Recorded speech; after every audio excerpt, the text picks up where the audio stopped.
I'm Quarter, and joining me is the amazing Jeb. I figured I'd pop on a little early so we had a bit more time to talk about all the stuff that's going on with the TemTeam Cup and all these group stages that are happening, just alongside everything else before we get into, of course, our Axolotus versus Shizenix match that's coming up. Hello everyone, welcome back. As Quarter said, it is me, Jeb, once again joining you for the next match, which should be Axolotus and Shizenix. And as we said before, in case you missed it in the previous match, Shizenix has 3 matchups today. The first one was a tie, and it will be very important for Shizenix to win these to actually be able to advance into the top 8, as Group C is extremely close currently. Yeah, if we actually check the standings there, we notice that Trot is currently just as, basically Shizenix is guaranteed a spot in the top 8, provided he performs effectively inside his next 2 matches. Like, basically all he has to do is not wipe both of them. Yes. If Shizenix wins at least one of the 2, then, or ties twice, which may also be an option, then Shizenix is guaranteed. Actually, is he guaranteed? Because Trot still has a match as well, one more match. You're right. If Trot 2-0s that, then that could put him back ahead in points. It is a really weird standings. It's a really weird way of standings currently, because the only match that Trot has left is versus Gold. So if Trot wins that, then it becomes way more unlikely for Gold to advance.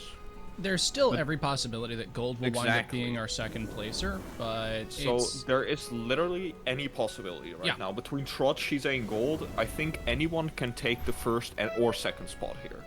It's obviously a little bit harder for Gold, but there is a possibility for it to be completely flipped. Yeah, which should make this upcoming matchup, the other matchup versus Shizenix versus Gold, but also tomorrow Trot versus Gold should be extremely exciting and important for this match, because I think it will come down to the wire for tomorrow until we actually see who will advance in Group C. And with that, we are actually into our first game between Axolotus and Shizenix. Let's check this out. So, whoops, there we go. Fantastic. Right, so looking at this, we actually see that Axolotus has swapped up his team since last time I spectated. This team, man, this team speaks to me. Doesn't it, though? It's got a lot of different things it's going for here. I love the Ragnet alongside the, Kinu, Adoro, Valish sort of setup on that side. Combining that with the aggressive sort of Osiara Firekoish Hedgen thing that we're seeing alongside the move flank. This has, once again, a variety of separate win conditions. We see the token ban. This makes a lot of sense into a team that wants to be hitting hard with fire. Yeah, so the one thing I'm a little bit afraid of here is that Axolotus only has 1 Hellfire synergy with the Firekoish. But if a TemTeam is okay with using Hellfire without synergy, it is Hedgine, of course. Oh, for sure. Gotta go fast. I mean, you'd still rather have the synergy, right? And she said just opens up strong with the Amphitheater. So this makes me wonder if this is going to be an Amphitheater Valish to try to spook the Ragnet, which I'm expecting is going to be one of Axolotus's picks. Yeah, I agree. Ragnet seems pretty good into Shiza's team, but it has quite a few tools, right? So I'm very curious to see if it will do anything for Axolotus. Of course, there's always the Kinu Valish opener now that Osiara isn't banned, or now that Osiara is banned. I mean, I don't like Kinu Valish as much. Yeah, okay, so I was wondering if we were going to see a Firekoish here. So the Ragnet as the first pick and as one of the first picks alongside Firekoish means that we can't just see immediate pressure into this Firekoish without any respect. And at the same time, it still means we have either of the 2 neutrals capable of coming in from the back to give it Ketsa synergy. Yeah, I'm quite curious as to see what Axolotus is gonna do with this Ragnet. I haven't seen too much of it yet, but it has a a pretty heavy attack stat in 81, of course. Oh, yeah. The rest of its stats are pretty mediocre, to say the least, but Its move yeah, pool is incredibly versatile, Yeah. though, given basically everything you could ask for a support to have in Cage, Perfect Exactly. Jab, Hypnosis. Bullet is reasonable, but nobody runs that. You tend to run Electric Punch and potentially Paizo. You see some people do Paizo Electric Blow alongside everything else just due to the really high damage output that it has alongside the 3 Prio there. We do see just like bald-faced going Ociara alongside the Amphitheres. This is some heavy God. pressure from Shizenix. yeah, double horse opener here. Very fast opener. My question But, is whether this is just basically calling Axolotus' bluff and saying, okay, I'm just gonna Plague Aquatic Whirlwind the Fire Koish, have fun. Oh, nothing swaps into that ever. Yeah. Oh god, that is scary. So what would you ban? Oh, the Agine just gets banned out. No Yep. dealing with that. Gotta go fast with that spread in Hellfire or the potential Synergy Master Hellfire if you put it next to Koish. This makes a It lot of also sense. makes the Gialis a lot better. This makes a lot of sense given the fact that we just saw the Fire Koish get banned out on Shizenix's Yeah. side. That was like one of your best tools for dealing with that. That didn't also take punishment back. That wasn't also the OCR that you're kind of leaning on for a lot of other things here. We do see the Kinu Valis show up in the back. This suggests that we'll see the Adora Boros alongside that. Maybe not with the Valish there. Yeah, with the Valash and Gialis, the Adoro becomes pretty mediocre. At least that's 2 heavy hitters, and Axolotus agrees as he picks up the move flank here. Which, to be fair, I love move flank. I still love move flank. It's just consistent, right? It does what you want. It just hits hard. It can potentially cage. It can do a lot of different stuff. It's not the most flashy TemTeam, but it does what it has to do. Indeed, indeed. So looking at this, we do see some swap-ins still available for Axolotus. So for instance, Madoka there, like, we could just see like a double down into the Ragnet, which I think is a pretty reasonable answer to this, because then you can like throw your Kinu in to buff up your Ragnet and eat the double in if you're expecting that to go into Guava this turn. So, what is the trait that people generally run on Ragnet? Oh, Is it the Electric Custodian. 100% Yeah, okay. Electric that's, Custodian. That's what I was thinking, yeah. Yeah, that's what I was expecting as well, and that looks pretty good against Amphitheater, right? I mean, it can for still sure. This plague, means it but... wants to push the Plague button instead, but it does mean that one of its heavier offensive moves against a lot of these sorts of teams winds up not performing as effectively. Now, obviously, the problem with that is that Plague is still no joke, and the Exhaust, the Trap, everything else that you get alongside Plague is still pretty uncontested into Ragnet. People tend to go very HP heavy and attack heavy because the other thing that Ragnet does is it's an Guise killer, obviously. Yes, that's... I mean, even with the Electric Custodian, not being able or being disincentivized from clicking Thunderstrike is okay if you have a move like Plague in your arsenal. I think any TemTeam would appreciate Plague, to be honest. It's a very good move. Axolotus swaps into Kinu, Protector procs onto the Ragnet, making it a little bit more bulky here, so that Ragnet might be here to be This a is big also going to have the nuisance. advantage of soaking up both of those attacks that we were worried about coming in from Shizenix in this turn 1. The Plague Aquatic getting eaten, I wouldn't say comfortably, but at least effectively, as the Electro Punch does connect onto the Ociara afterwards because they did stay in for the double in, meaning the Ociara is down. This is some space created there. That is a massive turn for Axolotus. Not only does that Ragnet get buffed, it also grabs the KO. It didn't even need the taser for the burn, but it's good to know that it has that right for the future. But man, that Ociara went down very quickly to that Electro Punch. Our second turn adds another little problem here, though, which is that this Valish is facing not a very comfortable board for it.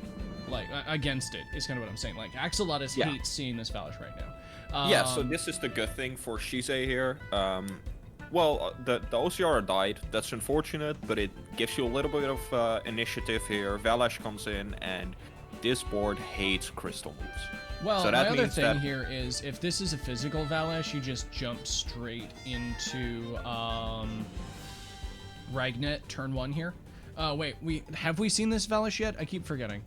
I don't think we saw it in the previous games, right? We didn't see it do anything. That's right, because it swapped in to immediately get dunked on by Trot, who didn't let it exist. So if this is special Valash, it madness buffs. This is a madness buff turn if it's a special. And if it is physical, it can just start out to dish some damage as well. So this Valash is pretty happy to be on this board. Yep. I feel like if Axolotus has Hypno as an opportunity, I think that this is a good turn to throw that into something. Yeah, this would be your turn to Hypno, because this Valash, if it's special, it will madness buff anyways.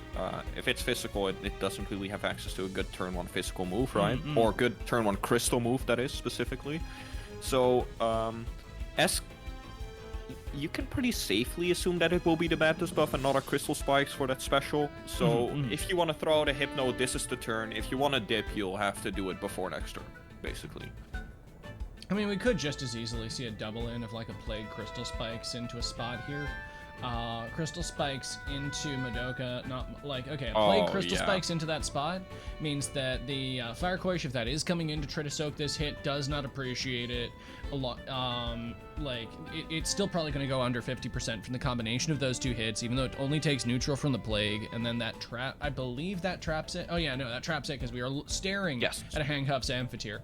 It is the handcuffs indeed, and that's the beauty of Valash and why it will always be relevant. It's the fact that it has that opportunity to set up if it wants to, but just clicking Crystal Spikes never feels bad either. Oh yeah, turn 1 Crystal. And it just became better. It becomes so hard to predict what it will do. Will it Madness Buff? Will it Crystal Spikes? Will it start jumping on your head? Yeah. We've seen such variety in Valash sets now. I've seen physical sets that just casually run Crystal Spikes.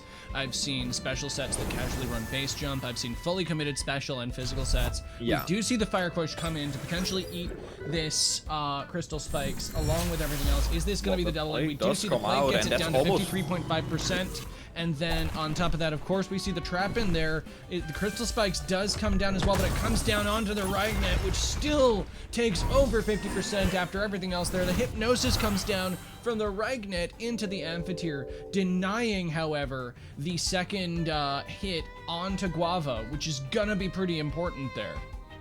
Yeah, so this means that this Fire Quaish is here to stay for now. The Ragnet took it surprisingly well, but that's because of the Kinu buff, of course.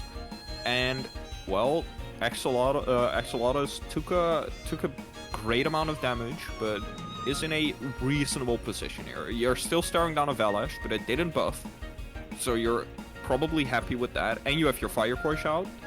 And you can just swap move flank here. Like, exactly. There's nothing stopping you swapping move flank. Trying to get to. You swap in move flank and you have your Katsa. You have your Katsa synergy up and Valash. Oh, hold up. Why swap move flank when you can swap Valash? Oh, you're right, and then you pressure out the Amphitheater as well next turn. Like, you still obviously have pressure on the Amphitheater with the Fire Quaish anyways, but the combo of Fire Quaish Valash is like the opposite of a board that Amphitheater appreciates. So that seems like a really good idea, I think, and that means that Ragnar is also saved for later. It still has that +1/+1, so even at 45%, it will be able to take another hit if it's not the Crystal Spikes, of course. Mm-hmm.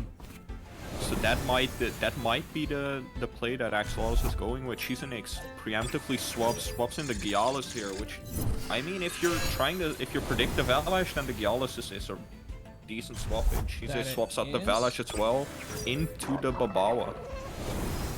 We do see Axolotus swap out. It is the Valash, so that is a good predict from Shizenix there, getting the hook kick online preemptively.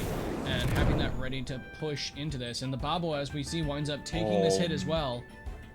It takes the hit, but the Bababo is pretty fat generally, and it took 65% from that Katsa, which is massive. I doubt it would live a Crystal Spikes now, right?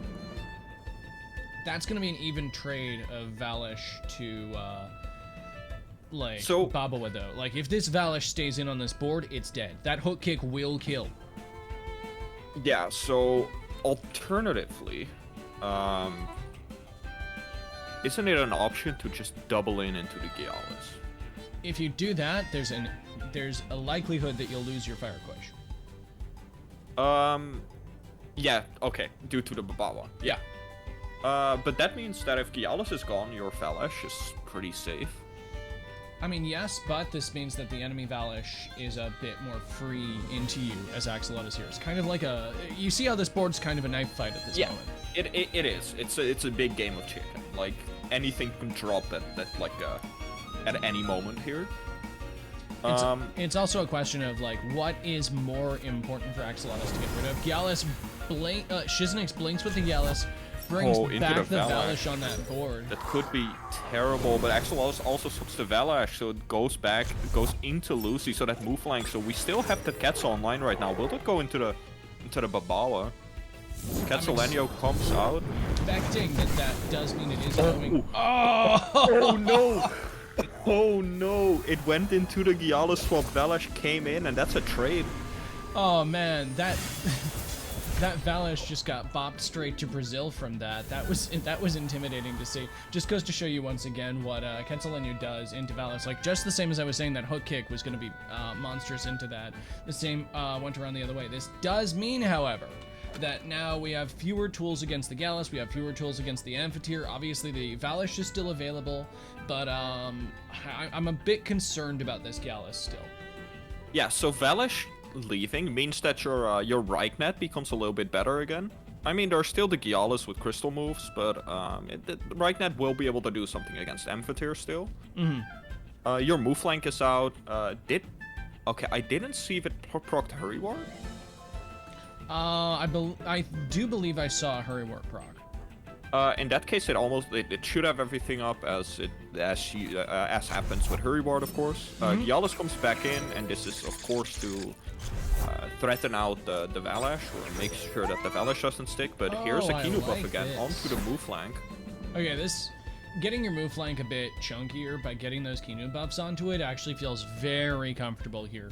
Move flank isn't being hard threatened, so and move flank can be a real nuisance because its base jump and gorings actually add up really quickly. Oh, 100%. I definitely agree with you there. I think that move flank could very well be Axolotus' lifeline into the end game here. Like, I feel like it's gonna really need to be a bounce between it and Valash here. Move flank's still gonna go down to sustained pressure from Shizenix. We saw in the Trot game precisely how much he can output onto a single target if he has to. Oh, definitely. Shize still has enough aggro tools at its disposal here. Babawa, Gialis, Amphitheater all hit really hard. And thus I like that buff onto the move flank a lot more, because now you guarantee it to get at least 2 moves off, right? Watercutting Lily comes out from the Babawa, it goes into the move flank, and that's a comfortable eat. Crystal Bite also, move flank going down to 43%. Those are 2 very strong moves, but was that a timeout? That may have been a timeout from Axolotus there. Both were full stamina, and I don't think you would rest with a move flank that's full stamina if you can just click base jump for free. I'm just gonna check our messages here, and it looks like, yes, Axolotus did timeout. He needs to think faster next time. It doesn't look like it was a timer bug either. That was genuinely him thinking things over and just losing a turn there for it. Oh no, that is so unfortunate, because I think Axolotus was actually in a pretty decent position here with the Kinu swap in, and yeah, that has to feel really bad. Amphitheater comes back in on Shizenix side, Babawa dips, sacrifice coming out from Kinu, the move line goes up to +3/+3. Oh, and just imagine. Right, now that we're seeing how much damage this move flank's dishing out, I do think that there is still very much hope for Axolotus into this. We saw the hook kick went down as well. This means Valash is free to wreak havoc on this board. Valash move flank may very well be exactly what Axolotus needs for this finisher. The Babawa is a hanging question mark, however. Just imagine in what good of a position Axolotus would have been if a Goring or base jump would have gone off before onto that Babawa. Absolutely. That would have been a kill with the amount of damage that move flank just did. It would have been at the same percentage, right? But Axolotus would have picked up one more kill, but even after that turn, he's still not out of it. It just goes to show how much you need to make sure that you keep in mind your priority amongst everything else. Despite all the defense buffs that we saw there, Amphitheater still snipes the KO with a high-powered Plague alongside a Sharp Stabs, meaning that we may very well see things shift very swiftly back into Shizenix's favor from that. I wasn't expecting the double prio out into the move flank that turn, but it definitely was the best way out for Shizenix. He saw it and he grabbed it.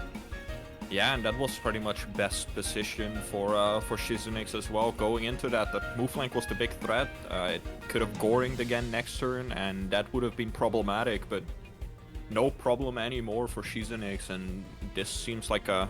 Well, okay, so the Gyalis is very low on stamina. Hook kick is online, however, and a hook kick into Minji just finishes this if it is not focused this turn. We see the Crystal Dust instead coming down from Amphitheater. I don't agree with that. Oh no, you're gonna go down to a hook kick. The hook kick comes in, and he lives it. Oh, so that's... Okay, so I was expecting the Crystal Dust, because at least you get your Scavenger then, and that Scavenger was enough to make it live, and not only that, but Gyalis OX. If Bababo comes out, and will that just be another Scavenger proc for this Valash? It is definitely going to need to be. We need to see a Crystal Dust onto that, and then an Electro Punch onto the Babua. If that is enough here, it's really down to the wire. The Crystal Dust is going to come down in onto the Gyalis. Does the Mirroring proc first? It is, but it's not enough to take it out. We're up to 23% onto the Valash, which is going to be going down to the Water Cutting Lily pretty easily. Like, a Wardrun Babua is just going to absolutely knock that bad boy down. But the Electro Punch comes in, and it is not enough! Oh no, Babawa goes down to 2.7%, and that Mucus saving it from the Taser proc. Water Cutting Lily will it take it out? Actually, it doesn't even take it out because of the buffs. There comes the Electro Punch. Babawa goes down, and that's the win for Axolotus. Oh, that Kinu swap at the very beginning of the game, securing Axolotus the win, despite that really haggard mid-game that came from that missed turn. And wow, that was a match and a half. I was curious as to what that Reichnet was gonna do, and we got to see it. That Reichnet wreaked havoc this game. It was absolutely terrifying, and that, with the Kinu buff, actually meant the win for Axolotus. Yeah, that was very much an upset in my opinion. I definitely was favoring Shizenix that match, especially after certain things wound up carrying themselves forward. They're sure losing your horse early, losing your Valash early in very quick succession was a severe disadvantage, but Shizenix was kind of working at picking apart a lot of Axolotus's lineup there. But no, Axolotus kept it back. Untiltable. Showing that the untiltable, after losing a turn like that when you're in a pretty good position, he just kept playing to his win conditions and actually took it to the end. Yeah, no, that was very well played from Axolotus there. With that, we will see that they are in their second game. How is Shizenix going to adapt to this is the next question, right? I was really impressed with Axolotus here. I think that the Kinu play specifically onto the right net and onto the move flank, just getting the buffs where you needed them was really well played. It's unfortunate that the sacrifice, well, it did matter in the end because it took a lot more hits because of it. Yeah, that draw there was still important. Obviously, the turn skip was agonizing to see. Definitely one of the most grim things to have happen there. We've seen timer bugs happen as well, but sometimes, like, that's the first plumb straight up, oh man, I literally just thought too long that I've seen in a while. So and it didn't matter because Axolotus still took the game. Firecoish gets banned on Shizenix side, and I believe that got banned last time as well, right? No, the token got banned first. It was the Firecoish that got banned second. But is the token gonna be enough to change things up here is my next question. If anything, I'm more afraid of that Firecoish than the token. Specifically because of that Reichnet, right? We saw how much that Reichnet did, and I think Reichnet would rather face the token than the Firecoish. I think that's a reasonable assessment. If nothing else, the other thing I'm very worried about there is you don't want a Firecoish Babua aboard. Oh, yeah. also that we saw how much that Babawa did, so I like this adaptation. Even after winning, adapting here, Shizenix thinking about the Kinu ban, and Kinu was very vital in last game. Those buffs were really good. I never, ever think Kinu is a bad ban. Even But if the you Fire do well Push gets into banned. it, if your opponent plays around your threats and is capable of playing hide the Kinu effectively against you and gets those opportunistic buffs off, as we saw Axolotus did, then it's just going to tear you to pieces. We do see the Fire Koish get banned instead, though. I still think Yeah, that's actually not bad. I think that's a very good ban as well, because that Fire Koish was one of the main win cons on Axolotus teams in the last matchup. That does mean that Moveline gets first pick. I've played a decent bit of Moveline myself in the past, and Moveline always felt okay just picking, because it just brings a reasonable amount of pressure turn 1. It's very safe, and it plays effectively into almost everything. As we can see here as well, Axolotus can juxtapose a lot of threats into, like, the only thing that Shizenix would want to bring comfortably into a move flank. So, like, that Ragnet in the back there just means it's impossible for a Barnshee to feel super comfortable coming in here. That Barnshee is a huge bait, because then Ragnet gets picked up. We do now know that both are running special Valash, so that's makes it a little bit easier to deal with Ragnet, I guess. You have Gyaldus and Valash. Yep, no, the but turn Shise one goes with the crystal double move. horse opener again. Oh, yeah, you're right. So, once again, we're seeing the same threat into this. Plague Wait, Aquatic Ragnet Whirlwind... is just... Sorry, go ahead. Ragnet's just a good pick, right? You just go with Ragnet again, and then Kinu might be banned, because that's what that was actually a really big turn. The turn 1 where the Plague and Aquatic Whirlwind both went into Kinu. Yep. But if Kinu gets banned, then you get your Head Giant. You get a Doroboros, too. Yeah, so I think just going with Ragnet here after what it did last game, yeah, that's exactly what he's gonna do, and I completely agree. I loved that pick last game, it did so much, so let's see if it can do as much this game. Yep, no, Magnet Man did a lot last game, and it looks like it'll do it again. If we see another Electro Punch onto this horse, that's going to be a disincentive, I think, for Shizenix to confirm in the same way. We actually see him go for the Hedgen ban again. I mean, this still makes sense. He's got a lot of things that don't want to take the fire and the digital. Yeah, it makes sense, right? And there's no Fire Quash now, so I mean, that's reasonably big. I think last game Osiara got first banned. Yes, that is what we saw might on see Axolotus' side. So we do see an Osiara available this time. And against what Shizenix has open right now, the Osiara has less value, especially with the double fire ban. Right. One thing that Osiara can do amazingly here is punish a Valash that hasn't set up. Yeah, that's true. It still does amazing damage. Even if it's resisted, its damage is nothing to scoff at. One other thing that it does that I think is deeply important on this board, even when it's such a... even when, you know, it shivers at the sight of the slug, is it gives Synergy Master to Axolotus' Virulent Gust on Adoraboros. That is true, and that Adoraboros is looking pretty juicy here. In chat, it's just been said that that the Gyaldus ban might have been better, and I think I agree, because that opens up your Adoro a lot more. Yes, but at the same time, we've seen that Axolotus has a number of tools into it. Perhaps fewer tools this match now that the Fire Quash is gone. Yeah, no I'm a little Fire concerned Quash. about that Valash as well, all things considered. But as we get into our game 2, my next question is Shizenix going to do the same plays as they did last time? I actually don't expect that. Generally, what I expect from Shizenix in this position is, like, you pressure if you pressure the Ragnet hard this turn, by just, like, getting a Plague on it, cuffing it in, bringing in the Valash, expecting the Kinu swap like last turn. That would be devastating. And the Cage comes down, predicting that play.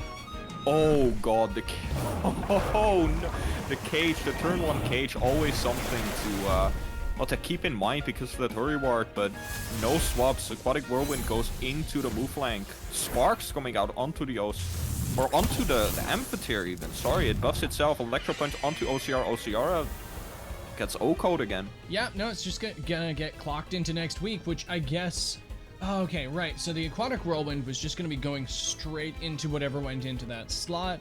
Like the combination of that and a Sparks means that the cage winds up being basically a non-entity into that. We still do. Oh no, this traps in the Ragnet here as well. That's bad. So that's what I was thinking. The Kinu play isn't bad ever, because even if they double into the Ragnet, it will tank it somewhat with the Kinu buff, right? And then you still get to kill the Osiara. So I would have liked to see the Kinu play again. I think Shize adapted to that play by Sparksing, making it a little bit safer for himself, that he's not wasting the Plague there. Well, additionally, this means that his Plagues are going to be hitting like trucks now. We already saw how high that special attack was without that. Oh, and the Madness buff is coming down as well. Oh, dear. Arch Iron Fillings coming out with the Taser, burning both. And, well, the Valash is at a comfortable 40%. It is nullified now for one more turn, and so is that Amphitheater. Okay, if I want to be real wild as Axolotus, what I could do this turn is immediately throw in my Osiara. Yes, that's what I was thinking. Just throw in Osiara, go for it. And that's exactly what's gonna happen. Just run it down mid. I love it. Okay, so what we could so the gamble here is, can I do enough to a Madness buffed Valash? We've seen that this Valash is fast and it's furious. This means that it's likely to not have the HP investment necessarily capable of taking a Aquatic Whirlwind even after a Madness buff at 40%. Now, the challenge is, if that whiffs, then this is basically game. Yeah, but I think you have to go with some riskier plays as Axolotus here, because, well, you're not in the best position. That Madness buff went off, Amphitheater's +1 special attack, so you have to, well, come up with some aggressive plays. Yeah, no, I can definitely agree with that. My big concern here as well is that Valash doesn't have to focus the Osiara. We do see the Kinu come down there trying to make sure that it lives the Plague. It's not going to live a double in, but I do expect this Crystal Spikes to be going down onto the Ragnet spot anyways, so it's kind of throwing more lambs into the slaughter here. The Aquatic Whirlwind comes into the Amphitheater instead, getting a ton of damage onto it, but the Plague will be coming down like a ton of bricks. That Aquatic Whirlwind did a massive chunk, but that Plague almost took it out. That +1/+1 being vital here, and Valash is just gonna Sea Spikes onto the Kinu. Yep, that's what I expected. And the Kinu goes down. Yep. Like the Kinu swap meant that the Osiara was able to survive, but that came at a dire cost. This Valash is just gonna run away with things now. I don't see any way for Axolotus to bring this back. I know it's a bit early to call that, but like a Madness buffed Valash this early onto a passive board? That is really unfortunate, especially because two of Axolotus, the other two healthy TemTeam of Axolotus, both fear Valash immensely. Yeah, no, I mean, they both just go down to a combination of Crystal Spikes and Plague. I still think Axolotus had a good pick ban here. Or okay, at least it was winnable.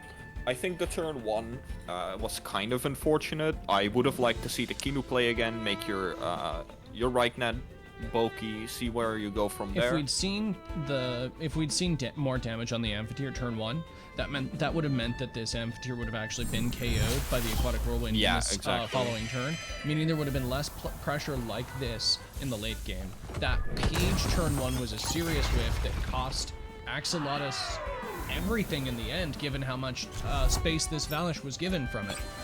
Well, you say everything, but Axolotus won the first game, and so not only did well, it lost the second game, of course, but if anything, Shiz is the one who lost out, because Shizenix just lost 2 points basically due to that, and only gained 1 instead of a potential 3, and that will throw off the group even more, as I believe Tron and Shize are tied.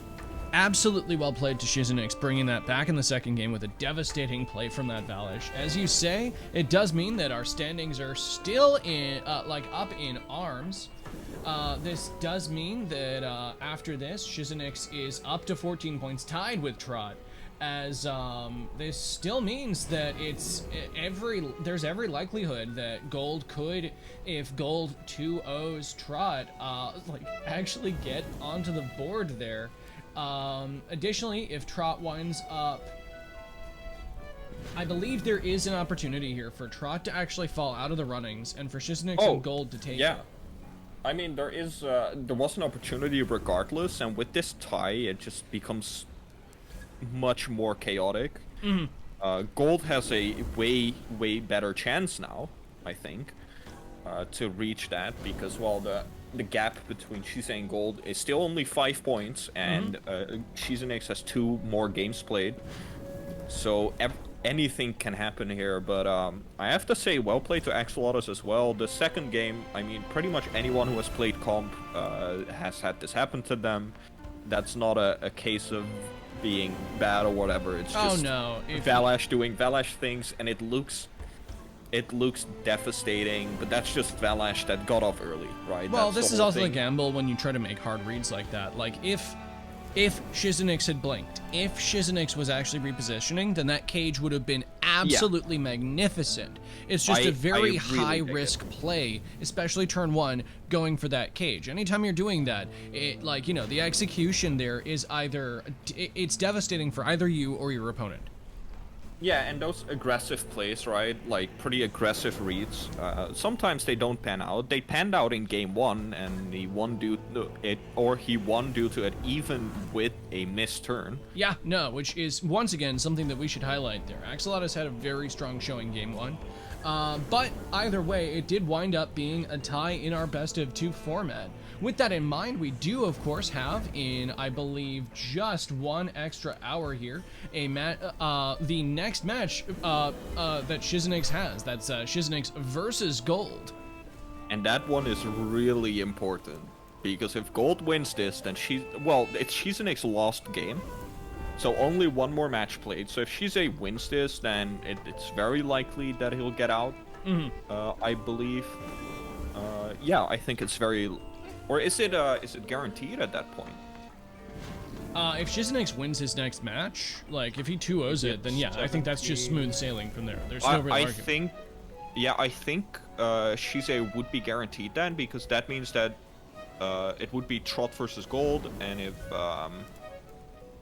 if Trot wins, then Gold can't reach it anymore, and if Gold wins, then Trot can't reach first play or can't reach that anymore. So I think they'll be set if Shizenix wins the next match, but I mean, that is a very important matchup. It's very intense. Oh, for sure. It is a grand scramble in Group C for those top 8 spots, and it is really coming down to the wire. In other groups, like Group A, it's been pretty easy to decide there. Luke, Leal, and Jay Durgan having an excessively strong lead.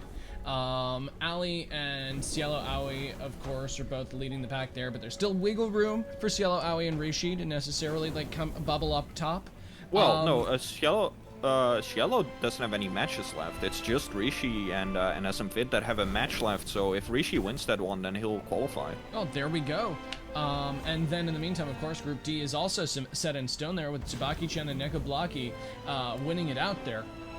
And I'd like to give a quick shout outs to TemTeam and Tylo here with the best of 2 format that makes it possible for these upsets from Axolotus here with the 1-1, which is a really big upset, right? It just shaves off 2 potential points from Shize here. No, it's a really cool thing to see.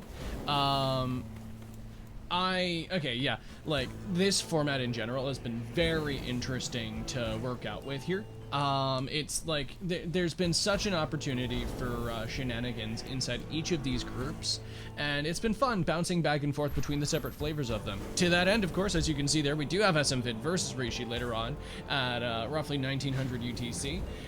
Then, of course, moving into the next day, we will be getting into the twilight hours of our group stages in total with, of course, Trot versus Gold. So do stay tuned. There's a lot to digest here. Yeah, it is gonna be a very intense day. Both matches coming up will be absolutely vital for standings of both Group C and B.